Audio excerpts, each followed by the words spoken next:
हम आपसे यह जानना चाहते हैं, पहले अपना परिचय तो दे दो भाई। जी आनंद, मेरा नाम आनंद प्रकाश हुआ सर, और मैं इसी जिले का रहने वाला हूं, और पिछले 1 वर्षों से मैं जॉब में भी था, अभी मैं नहीं हूं। मेरा आपसे यही सवाल है कि आपने कहा कि भूमि विवाद 60% जो है हम लोग के किसी के पास जमीन नहीं है, तो आपका विजन क्या है भूमि से संबंधित? जो इतने सारे विवाद आते हैं, 80% जो मुकदमे जा रहे हैं न्यायालय में, उसमें लगभग मुकदमे जो है विवाद जो है जमीन से संबंधित है। तो जमीन से संबंधित अभी जो सरकार कर रही है 2011 से सर्वे, वो सर्वे अभी तक नाकाम रहा है, और आने वाले समय में भी हमको नहीं लगता कि वो सफल होगा, क्योंकि उसके सफलता का कोई ठोस उपाय नहीं है। तो मेरा यही आपसे सवाल रहेगा कि जो मूल जड़ है विवाद का, न्यायालय में इतने लंबित मामले हैं, तो आपका भूमि से संबंधित क्या विजन हो? देखिए, बिहार जो है, मैंने आप जो पूरी बात कही आपने नहीं सुनी कि स्वतंत्रता के बाद बिहार देश के कुछ गिने चुने राज्यों में है जहां भूमि सुधार की दिशा में कोई प्रयास नहीं किया गया। जो यहाँ पर लैंड का मेजरमेंट है वो ब्रिटिशर्स के टाइम पर हुआ, उसके बाद कोई यहाँ पर कॉम्प्रिहेंसिव सर्वे हुआ ही नहीं। अभी सर्वे नहीं हो रहा है, अभी लैंड का डिजिटाइजेशन हो रहा है। जो पहले से सर्वे किया हुआ है उसी को, जो पहले रजिस्टर 2 कागज में था, उसी कागज को वो कंप्यूटर में उन्होंने डाल दिया, और इस हेफेजार्ड मैनर में डाला कि उससे और समस्या बढ़ गई। जब तक यहाँ पूरे भूमि का फिर से मेजरमेंट ना हो, जो 1900 के शुरुआत में अंग्रेजों ने कराया था, पूरे बिहार के भूमि को, जैसे कर्नाटक में हुआ, कम्युनिस्टों ने बंगाल में किया, 1-1 इंच को आपको फिर से नापना पड़ेगा। कोई उसमें शॉर्टकट नहीं है। भूमि का स्वामित्व जो है उसको निकालना पड़ेगा कि किसके पास कौन सी जमीन है, और फिर उसका जब डिजिटाइजेशन कीजिएगा तभी इसका सुधार हो सकता है। अभी आधा अधूरा करीब यहाँ 5.5 लाख एकड़ जमीन जिसका स्वामित्व ही डिस्प्यूटेड है, जो आप बात बता रहे हैं। भूदान की जमीन कहाँ गई? भूदान आंदोलन हुआ बिहार में, भूदान का जमीन किसके पास है किसी को पता ही नहीं है।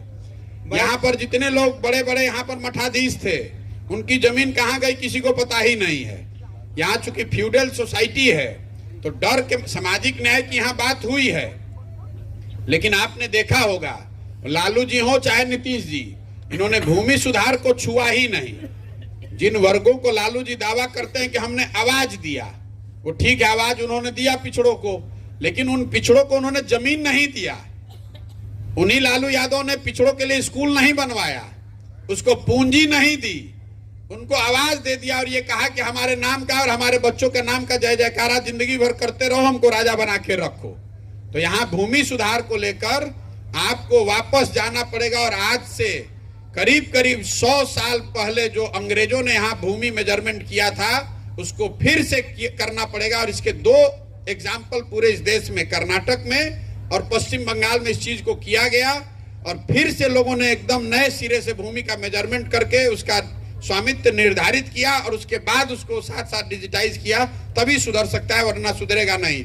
अभी बिहार में जो भूमि से की व्यवस्था है वो न सरकार चला रही है, न सीओ चला रहा है, न कर्मचारी चला रहा है, उसको अटॉर्नी चला रहे हैं जो गांव के दलाल हैं। आपको भी मालूम है? जी बिल्कुल बिल्कुल, हम सर जॉब में रह चुके हैं, इसलिए मेरा ये सवाल हर प्रखंड में मुझे सीओ लोग से मुलाकात होती है, बात होती है, वो बता रहे हैं कि रजिस्टर 2 का कोई रिकॉर्ड है ही नहीं। रजिस्टर 2 अगर अटॉर्नी ने फाड़ दिया, अगर उस पर कोई स्याही गिरा दिया तो हो गया डिस्प्यूट ऑफ परमानेंट। अब उसका कोई प्रमाण नहीं है, राज्य के स्तर पर कोई उसका दस्तावेज नहीं है कि ये बताया जाए कि ये जमीन है किसकी। तो हर गांव में आप लोग तो रहते हैं, यहाँ आपको ज्यादा मालूम होगा, कोई ऐसा गांव नहीं है जहां पर 4-5 दलाल जो कर्मचारियों के साथ जुड़े हुए हैं, जिसको आप बोलचाल की भाषा में यहाँ क्या कहते हैं हमको नहीं मालूम है, अभी तक छपरा तक तो लोग उसको अटॉर्नी कहते हैं। वही तय करता है कि जमीन किसके पास है नहीं है। आप जमीन का रसीद यहाँ काटने जाइएगा तो 3000-5000 रुपए इसलिए लगा है कि कोई रसीद काटने का कोई अपडेटेड व्यवस्था है ही नहीं। हमारे दादाजी के नाम की मृत्यु हो गई 30 साल पहले, आज तक उन्हीं के नाम पर रसीद कट रहा है, कोई पूछने ही वाला नहीं है। तो अगर आज अब उसको सुधारने जाइएगा तो दादाजी के बाद अब इतने परिवार में 25 ब्रांच हो गए, जिसकी लाठी उसकी भैंस, जो गांव में है पैसा दिया अपने नाम पर रसीद कटवा लिया। तो इसीलिए ये दिक्कत हो रही है। और जो सरकार ने डिजिटाइजेशन शुरू किया है वो डेटा एंट्री ऑपरेटर्स को दे दिया, उनकी ना कोई प्रशिक्षण, ना उनकी कोई जानकारी।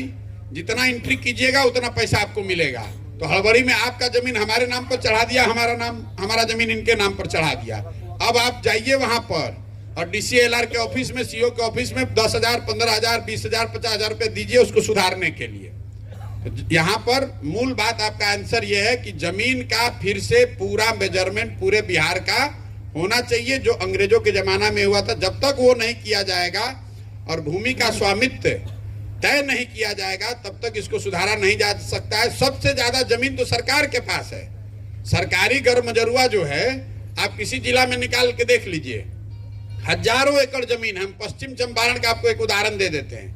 1,20,000 लोगों को पश्चिम चंपारण एक जिले में भूमि का पट्टा पिछले 30 साल में दिया गया है, अलग अलग सरकारों के द्वारा। उसमें किसी को जमीन नहीं मिला। लोग आज तक आंदोलन कर रहे हैं। जो सरकार आई पट्टा बांट दिया, जो नेता आया 50-100 आदमी को पट्टा बांट दिया, ना जमीन मिला, ना जिसका जमीन था वो भी डर के मारे भाग गया, और जिसको दिया गया उसका कब्जा ही नहीं हुआ। तो पूरी भूमि सुधार को जब तक यहाँ नहीं लागू किया जाएगा, तो आप ठीक कह रहे हैं, वो डिस्प्यूट का और बिहार के पिछड़ापन का एक बड़ा कारण है जमीन के दिशा, भूमि सुधार की दिशा में काम का न होना। एक